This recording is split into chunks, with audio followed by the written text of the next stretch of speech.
Donald Trump जीत गए हैं, लेकिन उसके साथ ही एक सवाल यह उठने लगा कि क्या डोनाल्ड ट्रंप भारत के लिए बेहतर है? उनका राष्ट्रपति बन जाना क्या भारत के हित में है, या भारत के लिए एक बड़ा नुकसान तो नहीं साबित हो जाएंगे? नमस्कार, मैं आपके साथ के राम।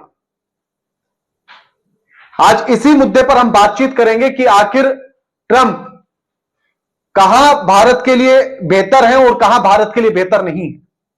जैसे ही उनकी जीत का ऐलान हुआ तो प्रधानमंत्री नरेंद्र मोदी उनकी जीत पर बधाई देते हैं, अपने ट्विटर पर वो लिखते हैं और वहां उनको बधाई देते हैं।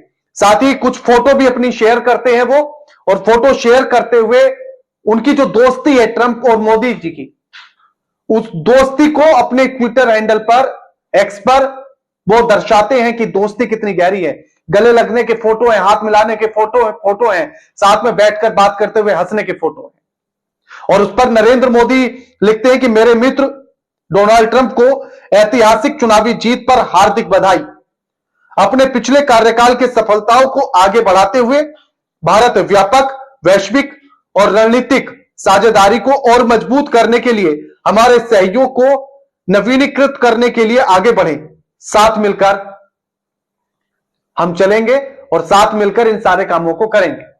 यह नरेंद्र मोदी ने किया। अब उन्होंने यह तो कहा कि पिछले कार्यकाल में बड़ी अच्छी दोस्ती रही, बड़े अच्छे समझौते दोनों देशों के बीच हुए, जिससे नई ऊंचाइयां छुई गई। लेकिन सवाल यह है कि क्या सच में उतने बेहतर हैं ट्रंप भारत के लिए?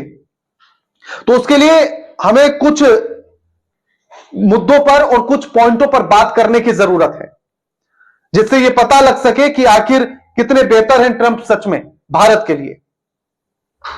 अब ऐसे में सबसे पहले व्यापार पर बात करते हैं कि व्यापार के लिए कितने बेहतर हैं ट्रंप। जब बात व्यापार की आती है तो ट्रंप भारत के लिए चिंता का विषय बन जाते हैं। ट्रंप भारत को व्यापार प्रणाली का एक बड़ा दुरुपयोगकर्ता देश मानते हैं। सोचिएगा, मोदी जी के खास दोस्त हैं ट्रंप, और वो ये मानते हैं कि व्यापार के मामले में भारत दुरुपयोग करता है, यानी कि गलत है, भारत गलत फायदा उठाता है व्यापार के नाम पर। यह ट्रंप का मानना है।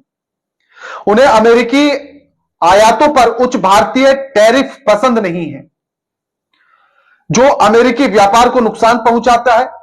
ट्रंप अमेरिका में आने वाले सभी आयातित सामानों पर 20% टैरिफ चाहते हैं। सोचेगा कि भारत का जो सामान है वो जब 20% उस पर टैरिफ टैक्स लग जाएगा तो वो और महंगा हो जाएगा, तो भारत का सामान वहां बिकेगा नहीं। ये दोस्ती है।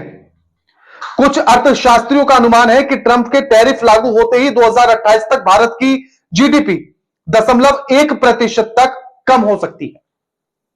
कि जो नीति वो चाहते हैं, अगर वही नीति को वो लागू कर देते हैं तो उससे भारत को एक बड़ा नुकसान होगा। उसके जीडीपी में 0.1% की कमी आ जाएगी। ट्रंप ने चीनी सामानों पर 60% टैरिफ का भी प्रस्ताव रखा, जो एक अस्थिर वैश्विक व्यापार युद्ध को जन्म दे सकता है। अगर आप इतना टैरिफ लगा देंगे, इतना टैरिफ टैक्स लगा देंगे, तो ऐसे में व्यापार जब ठीक से नहीं होगा, तो यही अर्थशास्त्रियों का यह मानना है कि वैश्विक व्यापार युद्ध को जन्म देता है, यानी कि वैश्विक तौर पर व्यापार में युद्ध जैसी स्थिति हो जाएगी।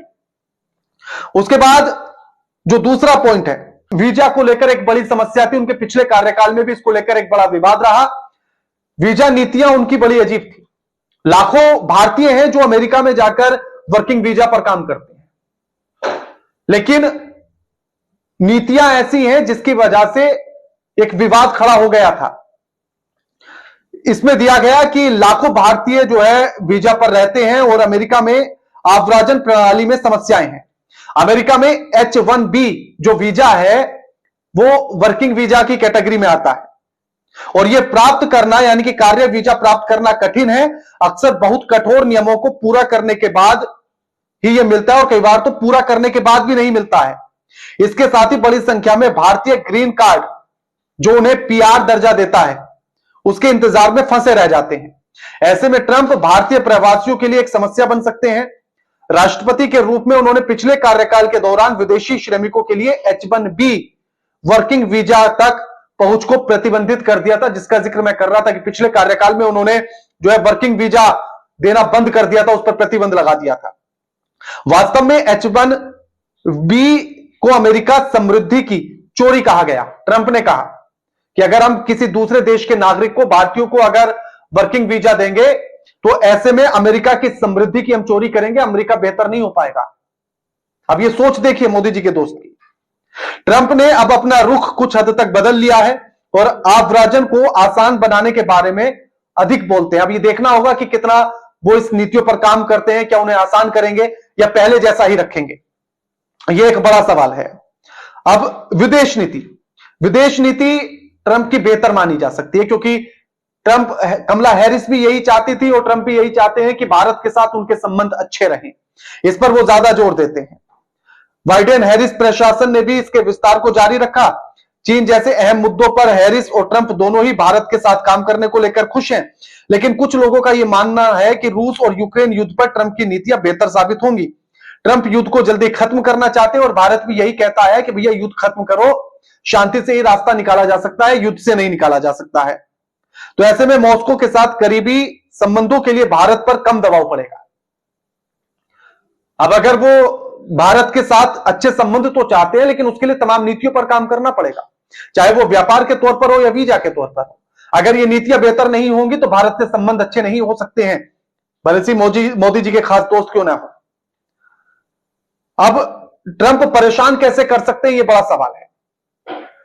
ट्रंप की अपनी समस्याएं हैं और भारत और पाकिस्तान के बीच कश्मीर पर मध्यस्थता करने की पेशकश की, जो भारत को पसंद नहीं आया। पिछली बार भी इसको लेकर तमाम बवाल हुआ था और कहा था कि ट्रंप दखल अंदाजी ना करें भारत और पाकिस्तान के मामले में, यह हमारा आपसी मामला है। लेकिन वो चाहते हैं कि कश्मीर के मामले को लेकर मध्यस्थता करना चाहते हैं, जिसको हमेशा उनको आलोचना मिली है। हमारा मामला हम आपस में सुलट लेंगे उसको। उन्होंने अफगानिस्तान से अमेरिकी सैनिकों को वापस बुलाने के लिए तालिबान के साथ एक समझौता किया था। यह समझौता अफगानिस्तान में भारतीय हितों के खिलाफ गया। अब उन्होंने जो था पिछली बार भी क्या किया था कि अमेरिकी सैनिकों को वापस बुला लिया था अफगानिस्तान से और तालिबान के साथ एक समझौता किया था, जिसके चक्कर में वो बुलाया गया था। याद होगा कि अफगानिस्तान पे कैसे तालिबानियों का जो अधिकार हो गया है, कैसे उनकी सरकार चल रही है।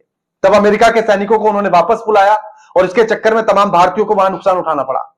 और इसके चक्कर में जब तालिबानियों का जो है अफगानिस्तान पर हमला हुआ, उस पर उन्होंने कब्जा कर लिया, वहां उनकी कैसे सरकार चल रही है, और तालिबानियों के साथ समझौता करके ही अमेरिकी सैनिकों को ट्रंप ने वापस बुला लिया, जिसके चलते तमाम भारतीय वहां फंसे रह गए, तमाम तरह का नुकसान झेलना पड़ा था भारतीयों को।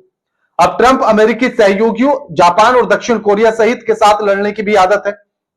उन्हें यह स्पष्ट नहीं किया कि वे ताइवान को चीनी आक्रमण से बचाएंगे या नहीं। तालिबान के साथ समझौता किया था अफगानिस्तान मामले में, लेकिन जो ताइवान देश है, चीन का जो आक्रमण उस पर अक्सर रहता है और भारत हमेशा युद्ध के साथ नहीं रहता, वो शांति के साथ रहता है। ताइवान को लेकर समर्थन रहा था, मुलाकात भी हुई थी जिसको लेकर पहले तमाम विवाद हुआ था। अब उसको लेकर ट्रंप की क्या नीतियां हैं, इसको लेकर उन्होंने स्पष्ट नहीं किया। क्या चीन के आक्रमण से वो ताइवान को बचाएंगे, ये एक बड़ा सवाल है, क्योंकि चीन अक्सर ताइवान को अपना हिस्सा मानता है, जबकि ऐसा है नहीं। पहले हुआ करता था, लेकिन अब एक अलग देश है। तो उसको लेकर ऐसे में एशिया में अमेरिकी गठबंधन कमजोर हो सकता है, जिससे चीन की स्थिति और बेहतर होगी, और यह वास्तव में भारत के हित में नहीं। अगर चीन को लेकर उन्होंने स्पष्ट नीतियां नहीं की, और चीन तो वैसे ही भारत का दुश्मन है, और अगर वो चीन के साथ मिलकर काम करने लगे तो भारत के लिए अच्छा नहीं होगा। अब ऐसे में इसीलिए कहा जा रहा है कि ट्रंप की नीतियां भारत के लिए कैसी होती हैं, ये समझना बड़ा जरूरी है। पिछले कार्यकाल के हिसाब से तो बहुत बेहतर नहीं है, और अगर उसी तरह से वो इस बार भी चलते रहे तो चीजें बेहतर नहीं होंगी और खराब हो जाएंगी। दोनों ही, यानी कि हैरिस अब हार गई हैं, लेकिन वो भी ये चाहते थे कि भारत के साथ संबंध अच्छे हों। दोनों नेताओं की प्राथमिकता अलग अलग। ट्रंप के राष्ट्रपति बनने से व्यापार और वीजा को लेकर जो है तनाव बढ़ सकता है, और यही सबसे बड़ी बात है, सबसे बड़ा मुद्दा है। चीन को लेकर कैसी चीजें हैं, व्यापार को लेकर क्या है, वीजा को लेकर क्या है उनका, और ताइवान को लेकर जो उन्होंने तालिबान के साथ जो मिलकर उन्होंने समझौता किया था और सैनिक बुला लिए थे, ये तमाम ऐसे मुद्दे हैं जो ट्रंप पर संदेह की नजर को देखने के लिए मजबूर कर देते हैं। अब यह सोचना बड़ा जरूरी है कि क्या ट्रंप साहब सच में भारत के लिए बेहतर हैं, क्योंकि उधर जैसे ही डिक्लेयर होता है कि ट्रंप चुनाव जीत गए हैं, दूसरी तरफ एक और खबर आती है जो भारत के लिए तो अच्छी नहीं है। ट्रंप की जीत का जश्न मनाने वालों को तोहफा। ट्रंप जीत के साइड इफेक्ट सामने आ गए। डॉलर के मुकाबले रुपया 70 सालों के इतिहास में सबसे निचले स्तर पर पहुंच गया है। $1 अब 84.31 रुपए का होगा, यानी कि लगभग ₹84.5 का $1 हो गया है। ये डॉक्टर मोनिका है जिन्होंने ट्वीट किया है, और फिर ये खबर आज तक पर भी चली है, तमाम और जगहों पर भी खबर है। ये रुपया सबसे निचले स्तर पर चला गया है। अब ऐसे में इसीलिए ये सोचना बड़ा जरूरी है कि क्या सच में ट्रंप भारत के लिए बेहतर है। भले से उनके अभी शपथ ग्रहण में 75 दिन बाकी हैं, जनवरी के महीने में 2025 में वो शपथ ग्रहण करेंगे, लेकिन कितने बेहतर हैं, क्या सच में बेहतर हैं, ये सवाल बार बार इसीलिए उठाया जा रहा है। अब रुपया जहां मजबूत होना चाहिए था, उनकी जीत के तुरंत बाद और कमजोर हो जाता है। तो मोदी साहब के दोस्त क्या कर रहे हैं, यह जरूरी है समझना कि ट्रंप भारत के लिए क्या वाकई उतने बेहतर हैं, और नरेंद्र मोदी जो जिस दोस्ती का वास्ता देकर उन्हें बधाई दे रहे हैं, क्या वो दोस्ती सच में भारत के लिए काम आएगी या नहीं आएगी, यह एक बड़ा मुद्दा है। अब ट्रंप की जीत को आप कैसे देखते हैं, ट्रंप को भारत के लिए आप कैसा मानते हैं, हमें कमेंट करके जरूर बताइएगा। वीडियो को लाइक कीजिएगा, शेयर कीजिएगा और चैनल को सब्सक्राइब करना मत भूलिएगा। नमस्कार।